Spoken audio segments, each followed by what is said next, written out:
বাংলাদেশি নাকি? আপনি এত রাত্রে এনে বসে রয়েছেন? এই তো ভাইয়া থাকার জায়গা নাই, থাকার জায়গা নাই। আজকে অনেক দিন হয়েছে বাইরে বাইরে ঘুরতেছি।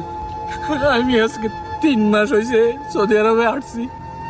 দালালে আইনা আমারে কাজও দেয় না, কিছু না। এক জায়গায় কাজও গেছি, 1 মাস হয়েছে কামের টাকাও দেয় না। এখন একজনের রুমে থাকতাম, খাইতাম, বার করে দিছে ভাইয়া। এতদিন আমি রিয়াতে ছিলাম, এখন চলে আসছি এখানে। আগামা টাকা আছে নাকি?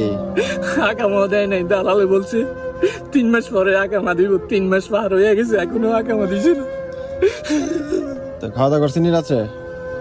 না ভাইয়া, এই দেখে আমার কাছে 5টা টাকা ছিল, তুই সকালে কি খাবো?